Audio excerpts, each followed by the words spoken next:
Salut à toutes et à tous, donc bonne année. Et oui, une nouvelle année commence pour la chaîne et il s'agit aujourd'hui d'une vidéo sur la saison 2 de Loki. Et oui, on sort d'un mois où il y a eu presque que du Marvel et on va continuer avec du Marvel. Promis, la semaine prochaine ce sera un film et ce sera un film Disney. Je pense que vous voyez de quel film il s'agit. Donc prenez votre patte temporelle et vos dagues de Loki parce que c'est parti. Le synopsis de la saison est le suivant.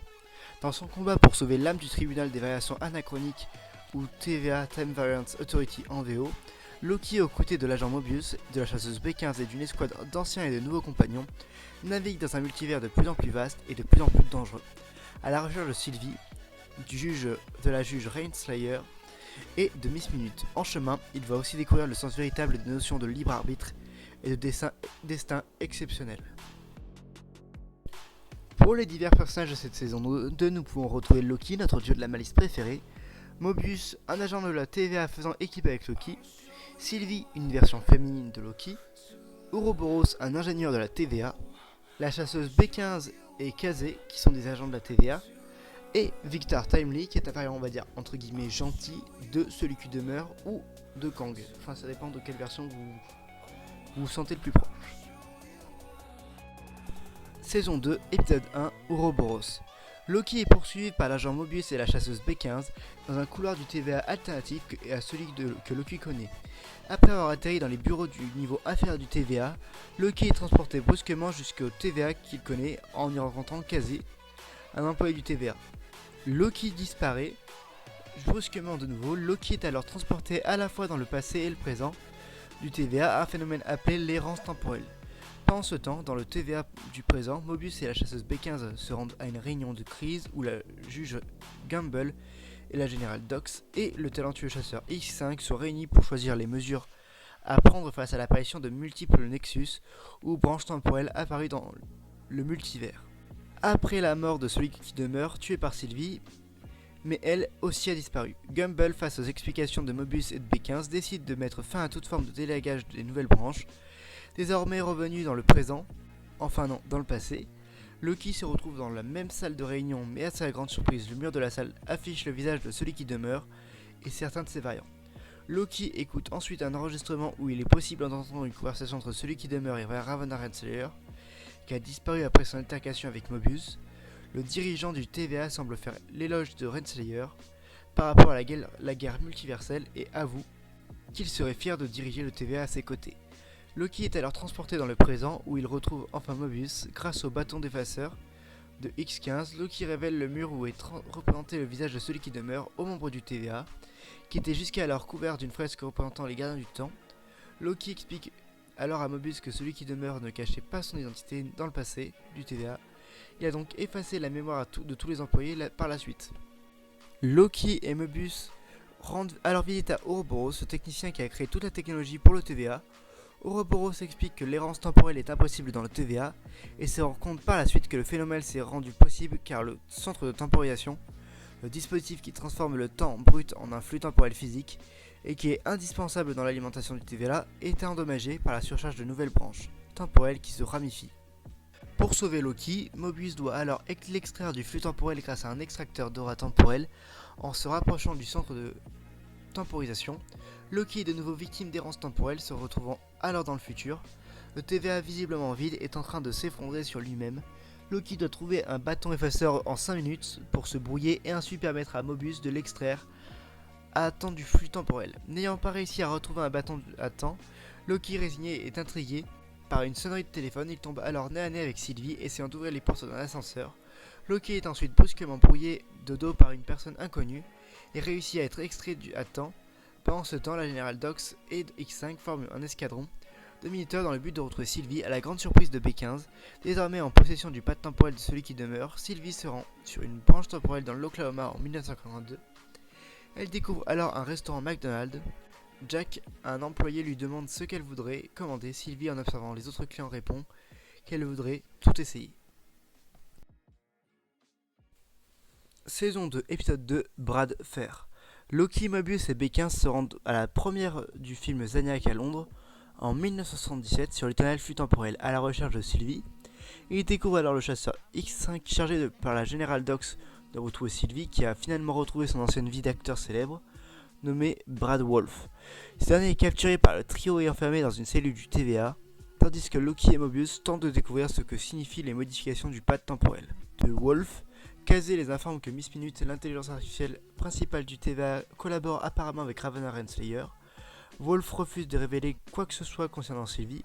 À l'aide de Gizmo, une machine permettant d'enfermer des prisonniers dans un cube rétrécissant, Loki et Mobius parviennent à faire pression sur Wolf pour qu'il admette qu'il a bien retrouvé Sylvie avant de récupérer sa vie. Wolf révèle alors qu'il se trouve sur une branche temporelle et qu'elle mène une nouvelle vie. Pendant ce temps, Ouroboros découvre qu'il ne peut pas accéder au centre de temporisation endommagé pour le réparer.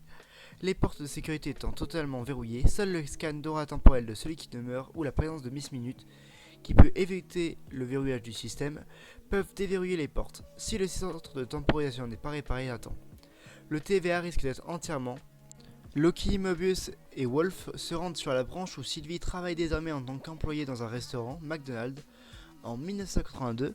Loki, en expliquant que son errance temporelle dans le futur du TVA, tente de convaincre Sylvie de les rejoindre pour les aider à sauver le TVA. Loki avertit Sylvie que si les variants de celui qui demeure reviennent pour commencer une nouvelle vie, une nouvelle guerre multiverselle, comme il les avait avertis avant de mourir, le TVA sera le seul moyen de les arrêter. Ne voulant plus être mêlée aux affaires du TVA, Sylvie refuse de rejoindre Loki, alors que Wolf essaye de fuir de la branche. Sylvie apprend en lui disant ses pensées que le général Dox et ses troupes de minuteurs s'apprêtent à bombarder les nouvelles branches temporelles afin d'établir l'ancien éternel flux temporel. Avec l'aide de Sylvie, ils parviennent à arrêter Dox et ses troupes, mais de nombreuses branches ont été désintégrées, provoquant ainsi la mort de milliards d'êtres vivants à travers le multivers. Sylvie, dénonçant l'incapacité du TVA face à la situation, retourne sur sa branche, tandis que Loki et le reste de ses membres du TVA sont horrifiés face à l'élagage des branches.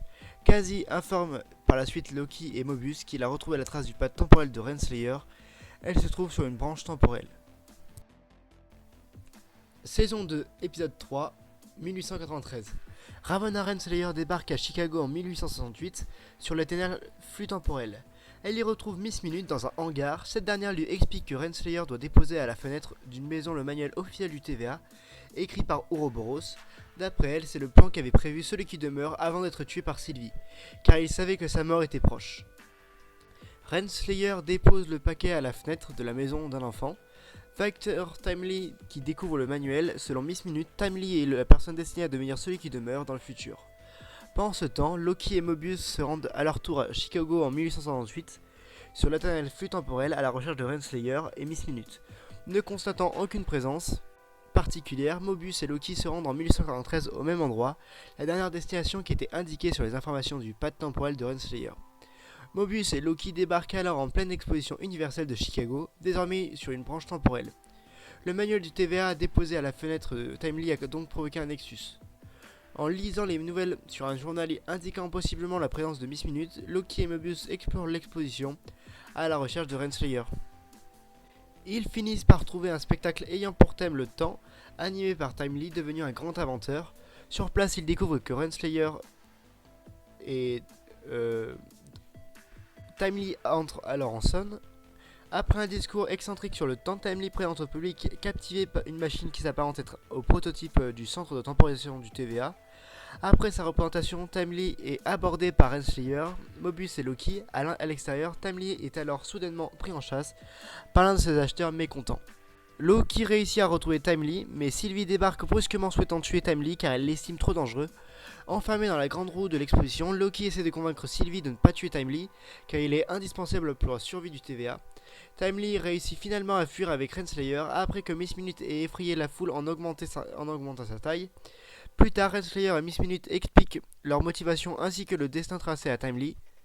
Tandis que les acheteurs mécontents reviennent, Timely, Miss Minute et Renslayer décident de prendre un bateau pour le Wisconsin, où se trouve l'atelier de Timely. Sur le bateau, Timely révèle toute la connaissance qu'il a appris grâce au manuel du TVA. Il apprend alors que c'est Renslayer qui lui a déposé.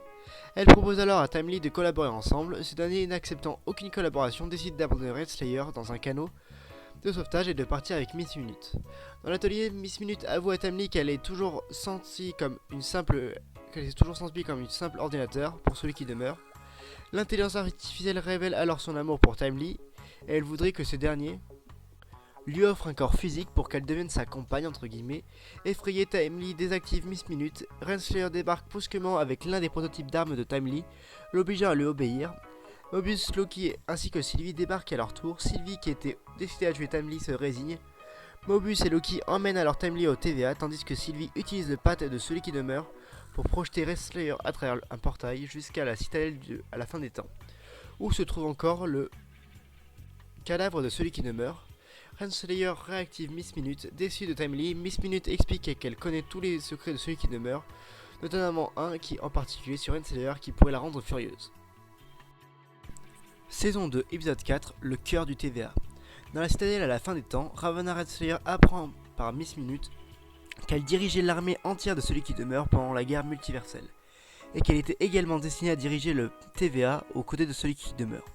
Ce dernier décida ensuite d'enclencher le protocole 42 visant à effacer les souvenirs de tous les employés du TVA, y compris ceux de Renslayer. Au TVA, Victor Timely accepte d'aider Loki et les autres membres du TVA à réparer le centre de temporisation qui est proche de l'implosion. En collaborant avec Timely, Ouroboros propose un plan pour réparer le centre de temporisation, et il faut que les anneaux qui le composent puissent s'agrandir grâce à un multiplicateur de circuits pour ainsi avoir la capacité de supporter la surcharge des branches temporelles qui continuent de se ramifier. Néanmoins, il y a beaucoup plus de radiation temporelle sur la passerelle qui mène au centre de temporisation qu'il y en avait quand Mobius a extrait Loki pour le sauver de l'ignorance temporelle. Pendant ce temps, la chasseuse B15 propose à la générale Dox et à ses troupes de minuteurs enfermés en cellule de les aider à sauver le TVA face à Renslayer et Miss Minute. Peu après, ces dernières débarquent dans la cellule de Dox et ses troupes pour leur proposer de se joindre à elle et ainsi retrouver leur vie dans le flux temporel.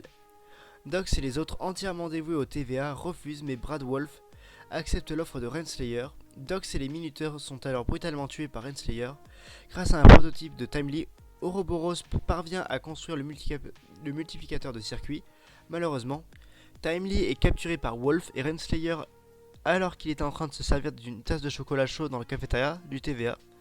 Pendant ce temps, B15 découvre avec horreur les cadavres de Dox et des minuteurs. Elle apprend également que Miss Minute a pris le contrôle du système du TVA. Pour ralentir le plan d'Ouroboros, Loki et Sylvie partent à la recherche de Timely dans le TVA, mais Loki retrouve sa version du passé qui est là, recherche d'un bâton effaceur pour s'extraire de l'errance temporelle. Loki utilise alors son bâton effaceur pour brouiller de dos sa version du passé. Ouroboros redémarre le système du TVA, effaçant ainsi entièrement Miss Minute du TVA. Loki et Sylvie peuvent désormais utiliser leur pouvoir au sein du TVA grâce au redémarrage. Sylvie réussit à enchanter Wolf, l'obligeant ainsi à brouiller Renslayer. Grâce au scan de son aura temporelle de Timely, l'accès au centre de temporisation est ouvert. Timely se porte alors volontaire pour déposer le multiplicateur de circuit devant le centre de temporisation. Mais alors qu'il s'apprête à traverser la passerelle, Timely est brusquement désintégré par les radiations temporelles beaucoup trop élevées. Le centre de temporisation implose, laissant Loki, Mobius, Ouroboros, Sylvie, B15 et Kazé effarés, alors que l'onde de choc arrive droit vers eux. Saison 2, épisode 5, Science, Fiction.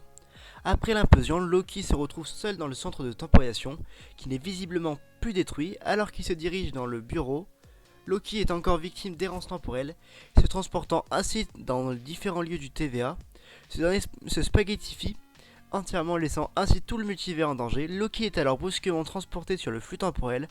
Après sa disparition sur un écran du TVA est affiché mode sécurité initialisé, qui se termine ensuite par merci pour votre engagement.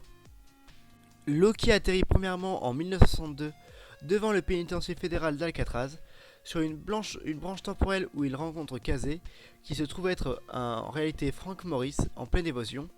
Morris ne le reconnaît pas. Les membres du TVA ont alors visiblement retrouvé leur ancienne vie sur le flux temporel à la suite de l'implosion. Loki se retrouve ensuite à New York en 2012 sur une branche temporelle où il rencontre la chasseuse B15 qui est une infirmière nommée Dr. Verity Willis. Il atterrit par la suite à Cleveland en 2022 sur une branche temporelle où il rencontre cette fois Mobius qui s'appelle en réalité Don et qui est un vendeur de jet ski. Loki est alors finalement transporté jusqu'à Pasadena en 1994 sur une branche temporelle où Ouroboros est en réalité un professeur en physique théorique et écrivain de romans de science-fiction nommé A.D. Doug qui souhaite parvenir à commercialiser ses livres. Doug révèle que la situation dans laquelle il se trouve, Loki, est similaire à ce qu'il a écrit dans son roman, Les Fils de Yoren. Il explique à Loki qu'il pourrait essayer de contrôler son errance temporelle, ce qui est apparemment impossible. Doug propose alors une autre solution, rassembler les anciens membres du TVA, permettant ainsi de réunir toutes leurs auras temporelles pour retrouver les coordonnées uniques du moment avant l'implosion du cœur temporel. Loki donne alors à Doug le manuel du TVA pour qu'il puisse construire un pad temporel, qui est le seul moyen d'y parvenir.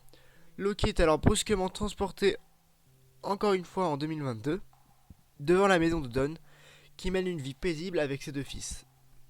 Alors que Loki tente de convaincre Don de le rejoindre, Doug arrive à travers un portail temporel et réussit à construire le pad.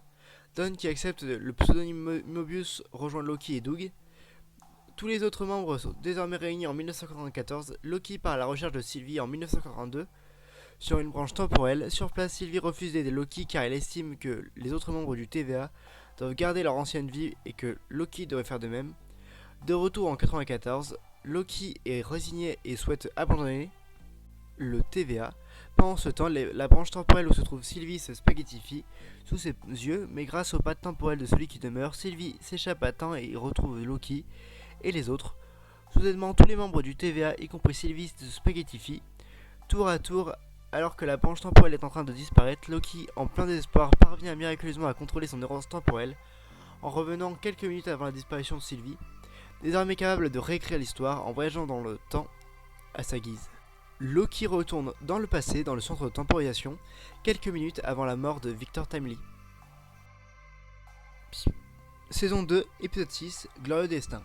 Désormais dans le passé, juste avant la mort de Victor Timely, Loki tente désespérément à plusieurs reprises d'empêcher que Timely ne se spaghettifie avant de traverser la passerelle pour déposer le multiplicateur de circuit devant le cœur temporel.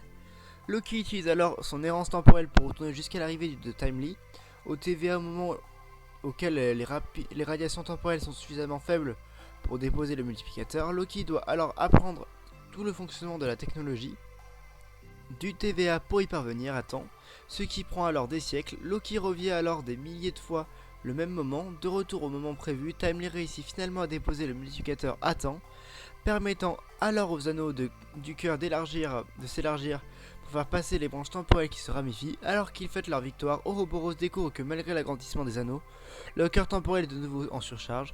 Timely en conclut que c'est un problème de dimensionnement, car le cœur ne pourra jamais gérer un multivers en expansion infinie.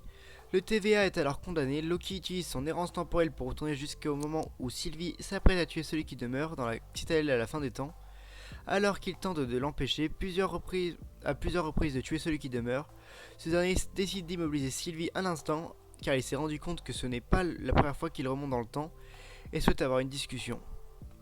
Il connaît l'errance temporelle et il a fait en sorte de lui tracer cette voie. Il a vu Loki se balader dans le temps en pensant qu'il serait plus fort que le système et qu'il allait le battre. Pourtant, celui qui demeure est encore là. Il demande à Loki s'il pensait qu'il resterait là sans rien faire et qu'après sa mort tout serait fini. Il lui répète alors une phrase qu'il avait déjà dite à Sylvie, la réincarnation mon lapin. Tandis qu'il lui dit de revenir le voir quand il sera prêt à avoir cette conversation et qu'il libère Sylvie, Loki la fige à son tour. Il lui demande ce qui lui fait croire que c'est la première fois qu'ils ont cette conversation.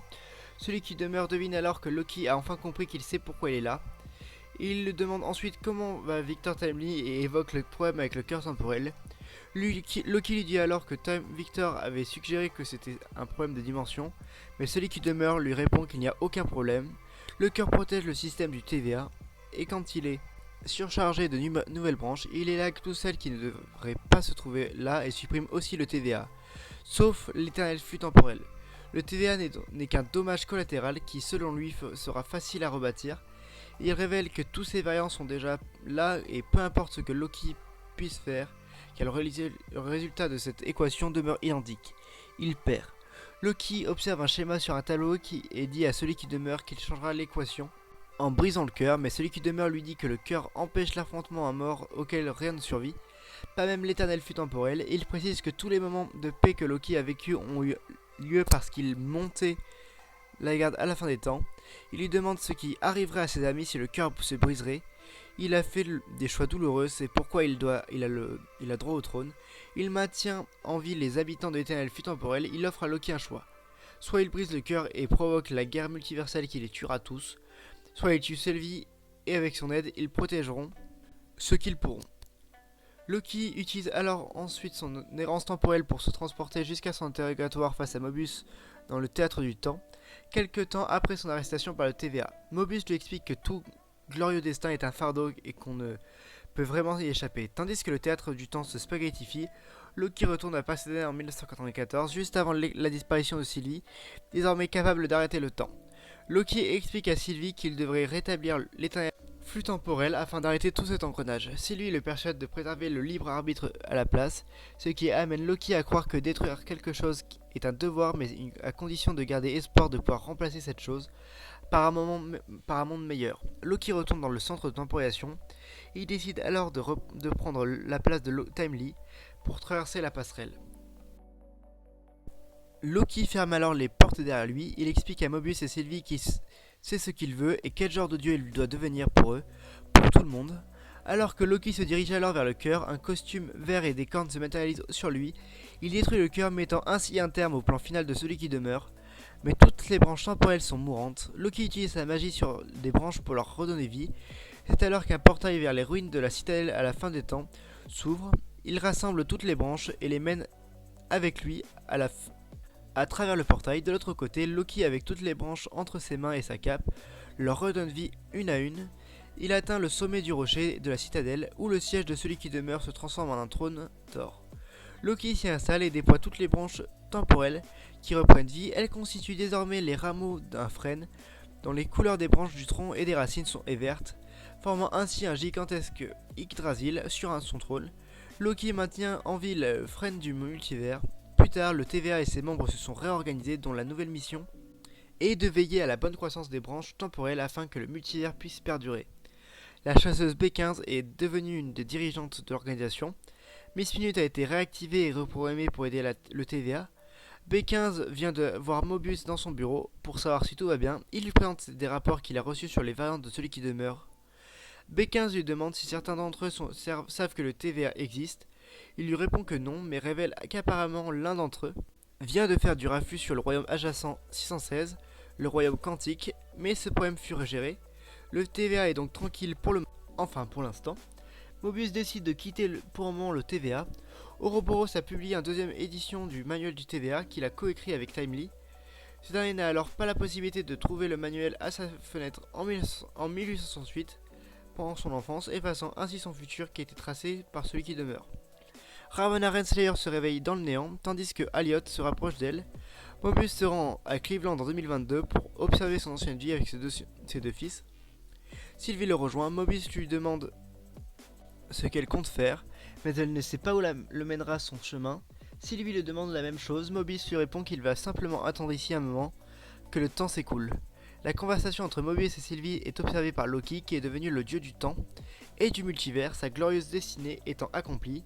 Les événements du film Ant-Man et la guêpe Quantumania sont mentionnés lorsque Mobius dit à B15 que l'un des variants de celui qui demeure, Kang le Conquérant, vient de faire du raffut sur le royaume adjacent 116.